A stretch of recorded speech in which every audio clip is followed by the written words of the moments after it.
All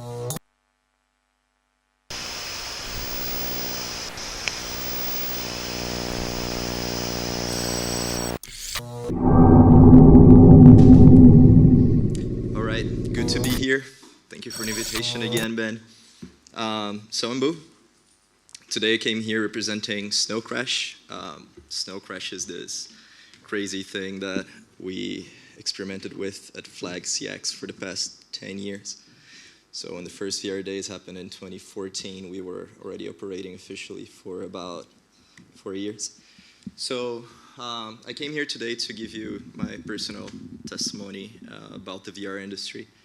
I've been there since before the Oculus Rift ₘₑₜₐₙ in 2013, and we've done a couple of the launches of the main headsets like the HTC Vive and the first consumer virtual reality headset as well, the Samsung Gear VR.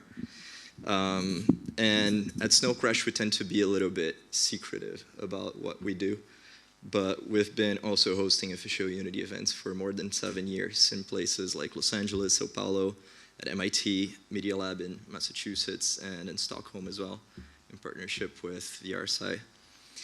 And, well, we worked with a few of those institutions and many others. Personally, in the last years, I've been dedicating my efforts into doing more idealistic projects around biotechnology, medicine, artificial intelligence. And this is a personal project called The Blank Canvas. It is about biotechnology, and this project was made for my mom, who passed from an aggressive form of cancer in 2013. I'll get back to it later. This is an official MIT Media Lab project. On the right, you can see Richard Dawkins, the famous biologist. I'll get back to it later. Blank Canvas has been celebrated by venues like Motherboard and Vice. This is our friend Brian Merchant, who's going to be in a panel with us on Wednesday to talk about cautionary tales and dystopic futures. And a lot of what I've done also revolves around science, neuroscience, and this is my skull. This is my head right there. We collaborated in stealth mode with medical institutions. Published many papers. I just heard Linda talking about clinical trials in psychiatry. We've done a couple of those since 2014 using hand tracking and biofeedback. So we were using things, a lot of sensors in the patients that I don't really want to dive into. And in the past years, I also have done some stuff with the United Nations around climate change. But those are some of the projects. We always do that in a capacity that's very personal with our friends. This is one of the other dudes from Snow Crash. His name is Paulo Gibbs, and we've been developing a lot of those things in stealth mode. And Snow Crash has been majoritarily about this, about questioning and not really making a lot of noise. This dude is Roberto Martini, one of the founders of Flag, and this is us fighting in 2014 with some DK2s and hand tracking and multiplayer at Flag CX end of the party. You may believe that the metaverse is a new thing, but Snow Crash actually created the term in 1992. Not our Snow Crash, but the original book called Snow Crash. Is it okay? Just switching. Oh, okay. So the original book was written in 1992, and it depicted a concept of metaverse that was a bit dystopic, super dystopic, by the way. And, well, Snow Crash is not only the name of the book in my unit. The metaverse is not really a new concept, but I wanted to show you this project called Converge. This is not Snow Crash. This is from a dude called Sean and Hayden Lee. They're both two dudes that basically, in the first generation of DK1s, they created the first social VR where people just connected. I remember 100 people in DK1 waivers. Sean and Hayden have been before in many other companies. You might know Rec Room, that is the newest unicorn in the VR world. But I would risk to say that Converge was probably the most influential social VR project so far. Yet it is largely unknown by the general public. Why? Because it doesn't focus on mass, on critical mass of users.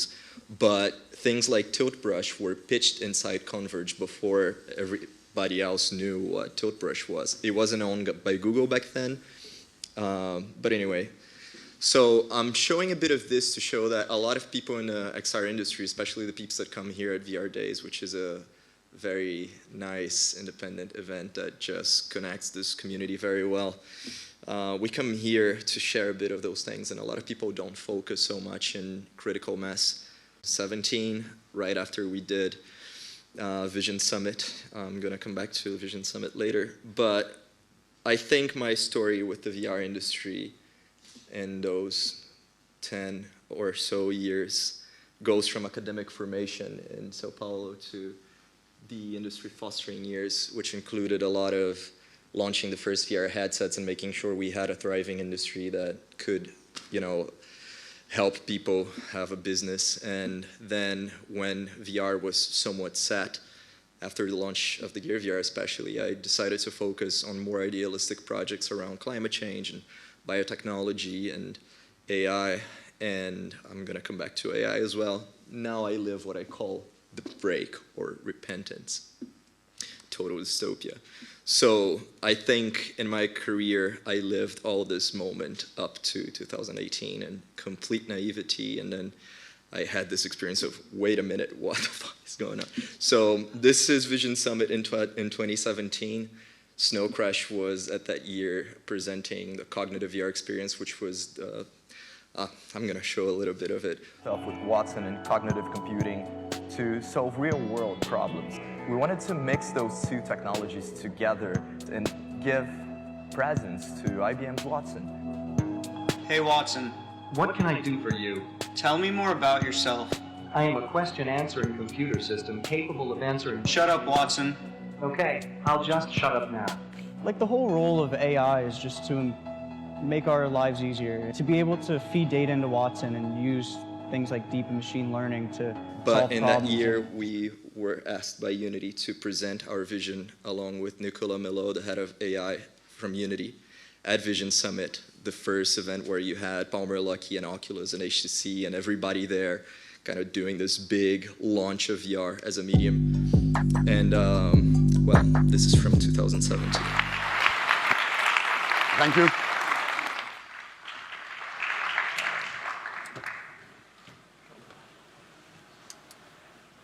Well, guys, this is such a broad topic. Everything Nicholas presented was so awesome. And so I'm Boo. This is Adam. We want to try to tangibilize some of those concepts and how you guys can translate some of that into building projects with Unity for VR, but also mixing cognitive technologies and artificial intelligence. So at Snow Crash, we explore next generation experience design, mixing always different technologies with partners from all over the world. And for the last 7 years, we've been doing a lot of projects with institutions like Unity and M.I.T, Samsung, IBM, with all kinds of immersive applications beyond games. And we always try to combine different technologies to try to stretch the limits of what is currently possible. We're here today to talk a little bit more about artificial intelligence and cognitive computing and how we think they mix in a super awesome way with immersive technologies. I was very enthusiastic back then. So basically, we suggested that cognitive applications could revolutionize medicine, scientific research, and all those things. In that year, we also took some work by artist Wallenberg, dystopic artist, into cautionary tales. And we projected this at Vision Summit. Welcome to the cognitive augmented metaverse. And that was not a good statement. Anyway, Cognitive VR Experience got a bunch of technical achievement awards and innovation awards. It was supposed to be just an installation at MIT Media Lab, very low profile, but anyway, what we imagined back then was AI in the context of XR as a service, as this AI was connected to a bunch of medical databases and Wikipedia, and you could talk to it, and it could give you so much value. But what happened in the following years is that actually we had much more complex, sophisticated algorithms of AI that are not offering users any value, but are basically gathering more knowledge on all of us and society as a whole and being controlled by very few people. So if we suggested very enthusiastically that cognitive could revolutionize all this, what the industry understood was basically, yeah, you know, violate and control everything. I want to go back to this piece by artist Wallenberg because it is just like Snow Crash, a cautionary tale. And when people ask me about the news of Facebook, I usually just go back to this. We wrote a public letter that's available on Unity's website and FlagCX page as well, stating that it was the best of times and it was the worst of times, the age of wisdom and the age of foolishness and the season of light. That's a tale by two cities by Charles Dickens, and well, I really encourage you to go read that. So on Wednesday, we're going to do a panel with Bianca Comparato and Brian Merchant from Vice. Bianca is an actress that does stuff like 3% on Netflix, sci-fi, cautionary tales, and if you are into cautionary tales, probably you know Ghost in the Shell. That picture up there used to be the avatar of most people in the Meant to Be CM forums in 2013 when Palmer Luckey was, you know, launching the first ideations for the Oculus. And we have so many of those things. And what happens, sadly, is that usually fashion sexes up those cautionary tales, and then people, instead of taking them as cautionary, they crave those things and they become some kind of archetype trend for creative innovation goals. So people began craving what was supposed to be a cautionary tale. In many ways, the contributions that a generation of very good technologists, AI engineers, microbiologists, psychologists, neurological PhDs, and a lot of people that really were trying to do good things, our work got misused by an industry that was very selfish. And this year, 2017, that was the first time I came here to VR Days to present the cognitive VR experience and a bit of blank canvas. And you can see a bit of, yeah, I'll go back to the shirt I was wearing. It's sad as fuck. Anyway, going back to the metaverse, people keep asking me about it. Let me be clear, I don't think Facebook is worse than, you know, the industry or, you know, big tech in general, but Google ex-CEO Eric Schmidt has been doing some comments like, you know, we cannot trust those algorithms as they are, and they're trying to create like this gigantic thing. And well, I am a semioticist, and university I studied semiotics and multimedia communication, so I wanted to decompose a little bit of meta, not only from the Hebrew meaning dead, but also a good side of it. It can be good. In Portuguese and Spanish, it might mean a goal or, you know. But I would like to propose another term here. There's this concept that I came across that I really like. It's called metanoia. And this is the most interesting thing that I came to show you today. This is what my presentation is about, I'd say. Metanoia is, as you're reading, not only this, you can go back and read later, but it is about changing one's statement. It is about retracting a statement just made, like the one Facebook just did, and then state it in a better way as such. Metanoia is similar to correction. It also goes along with my narrative of repentance of the contributions in the open source code that was misused by the industry, not by our choice, by the way.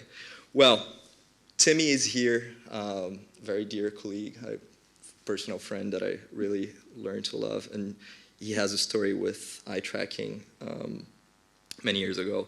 But I've also worked with eye tracking in the past, and it really scares me that the next generation of headsets are going to come with hardware that's capable of doing emotional analysis in a massive number of people, and this is really terrifying. An MIT study just came about saying that without the sensors, I know Linda mentioned a lot of sensors, but with the classic HTC Vive Pre, with 15 minutes of use, we can say with 99% accuracy who you are, and that's really concerning. Imagine what those AI algorithms can infer from people by doing that. Thinking about those things, last year I decided to fly here and be one of the first voices to raise those privacy concerns with Ben. We threw this panel about privacy and cautionary tales as well, very similar to the one we're throwing on Wednesday.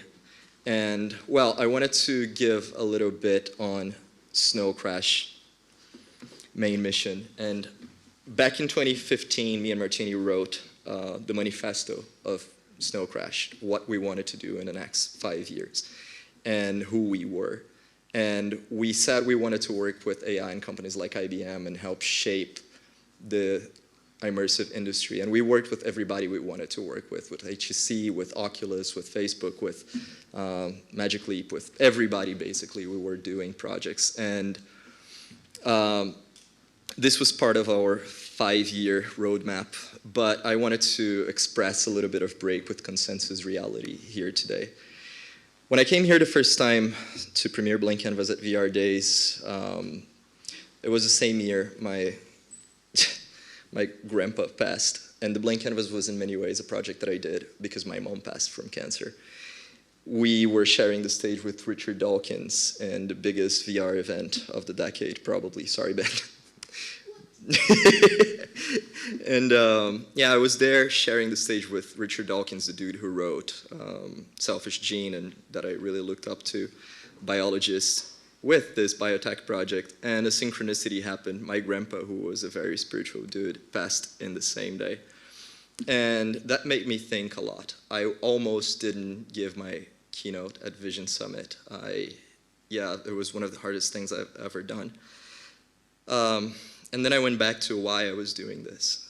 Well, this is my grandpa, 82 years old, doing some awesome VR experience. And you know, in the beginning of the VR industry, before all the hype, people would just have those things. And Palmer was really accessible, always. And it's a bit sad, everything that happened, but just going back to the beginning, to the origins of the VR industry, people just wanted to share joy and share the possibilities of the good we could do with this medium. And it was in many ways, including the VR Days community, about gathering with your friends, with good intentioned people, and in a very loving way, putting the best that we can give. And not about control. It wasn't about power. It wasn't about creating unicorns. It was about creating things that were good.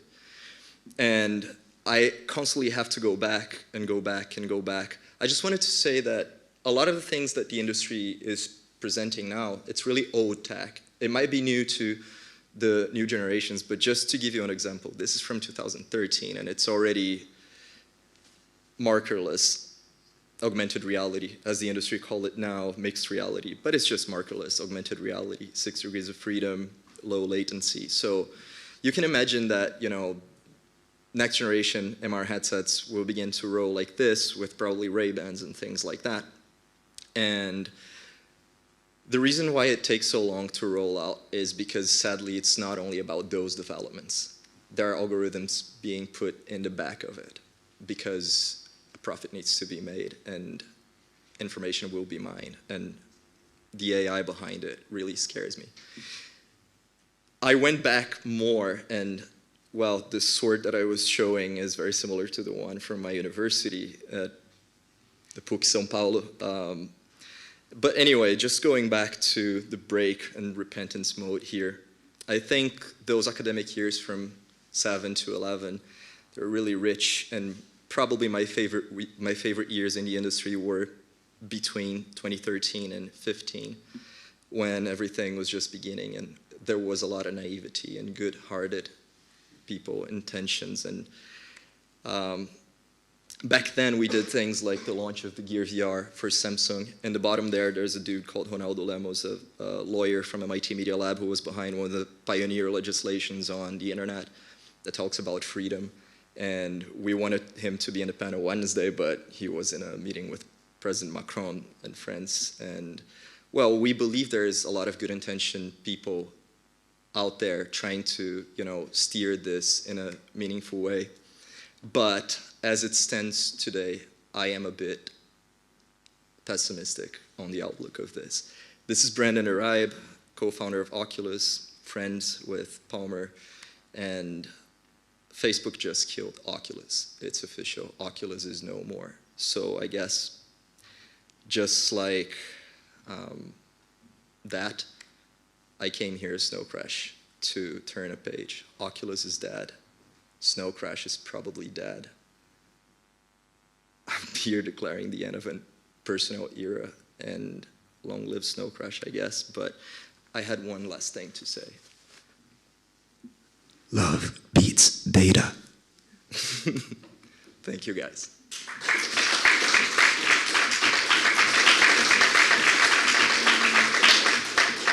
Just a quick question here before we move to the next question. Do you have a mic for me? Thank you. Otherwise, so you've worked in this field. You saw the promise. I mean, I'll tell you, it's 10 years for VR. It's 30 years for the people that started the internet, and they have the same feeling, right? What have we built? The dystopia is now, where everything is shared and everything seems commercial. What's the way out? Do you have any suggestions on what should happen? I've been really, thank you. I've been reading books and gardening and enjoying flowers and there's absolutely nothing wrong with all of these things. But talks with my good friend Timmy in Göteborg, going to botanical garden, getting closer to family, and looking back at what we can do. I don't know what to say. Oh, okay. All right. Well, thank you so much for sharing your personal journey here. Thank you. Thank you. Have a good one, guys. All right.